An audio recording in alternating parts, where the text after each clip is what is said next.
Hello lovelies. It's been a case of making the most of any dry days we've had between all the rain showers and getting a few chores done outside while I can.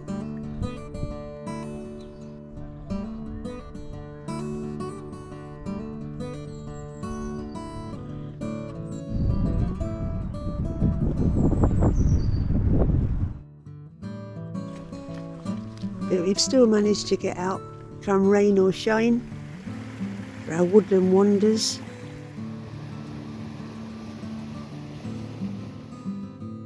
And we've gone on a search to see what early spring gems we can find.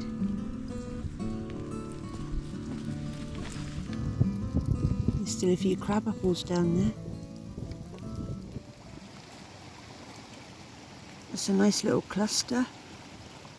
This is a false turkey tail, or a hairy curtain crust. It's not an edible, but it has got some antioxidant properties apparently.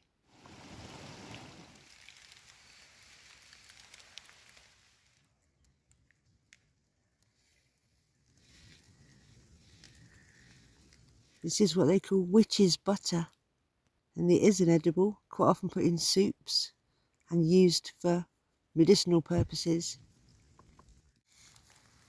And I believe this one is a blackleg or a black-footed polypore. Again, it's not an edible, but it does have some medicinal uses and also practical uses.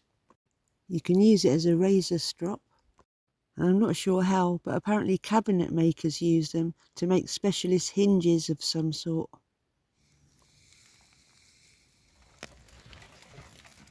And here's the jelly ear. It may not look very appealing, but it is an edible, and folks use it in soups and stews, and it's also an ingredient of Chinese medicine. And then we've got one of our most nutritious weeds, the good old stinging nettle. It's more nutritious than spinach, kale and asparagus. You can put it in soups and pestos, but it is one of those ones that you have to be careful of if you're on blood thinners or if you have diabetes. Which is also the case for this one, which is our cleavers, or sticky willy. Cleavers are rich in vitamin C and iron, but they also have anticoagulant properties.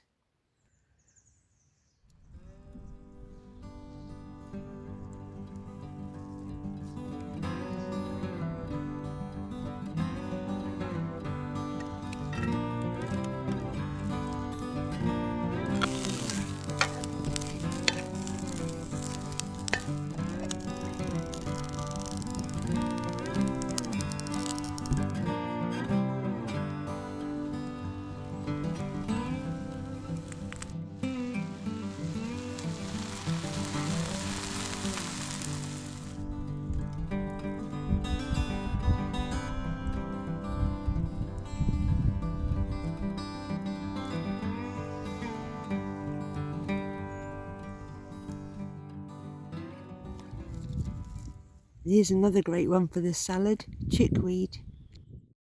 It's got vitamins A, B and C, potassium and calcium. And it's also used to make a cooling skin cream for any skin irritation.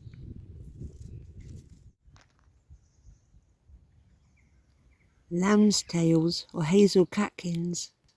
They're a bit bitter when they're raw, but if they're dried and ground, you can make a flour with them. They're high in essential fatty acids and good for reducing bad cholesterol.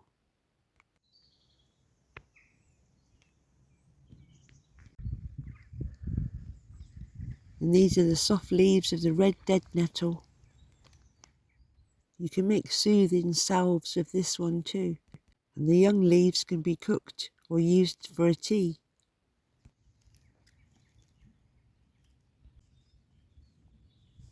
The bird eye speedwell, another edible that you can use as a substitute for watercress.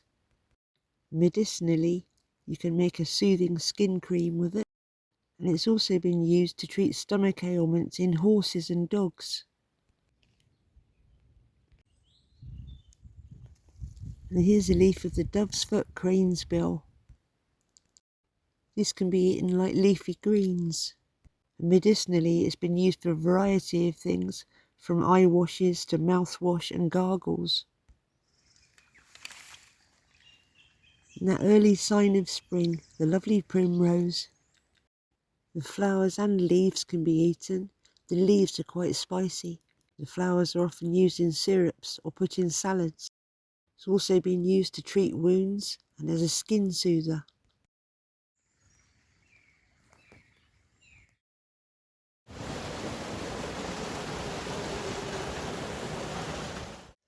Well, I made the mistake of letting Minnie lead the way, and so we've just come down here. I've literally just come down here. You can see the slidey marks. Sploosh. Never mind.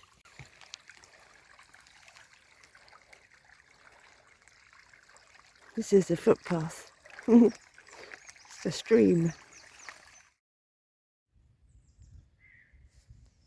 This is a good ancient plant, not an edible, but it's known as the dyer's weed, weld. And it's been used for centuries to make a vibrant yellow dye. And this is one to be very careful of in the woods, the dog's mercury, very highly toxic. As are all parts of the bluebell, which is just sprouting up here, next to this arum, another toxic one.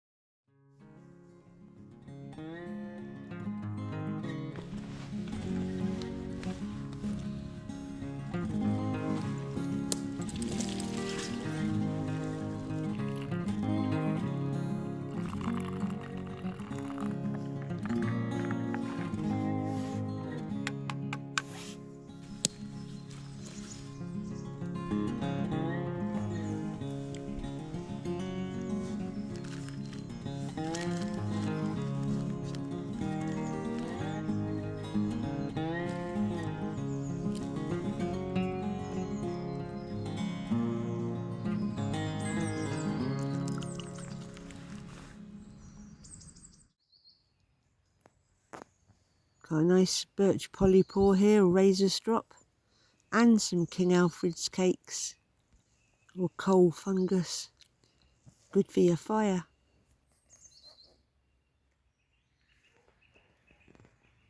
A little bit of sun right at the end of the day.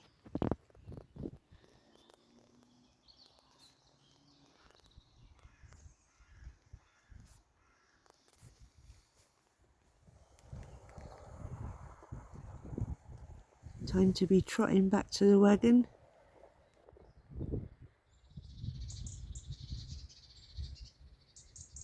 My little bird friends are waiting for me to give them something to eat, I think. Better get them a little nibble.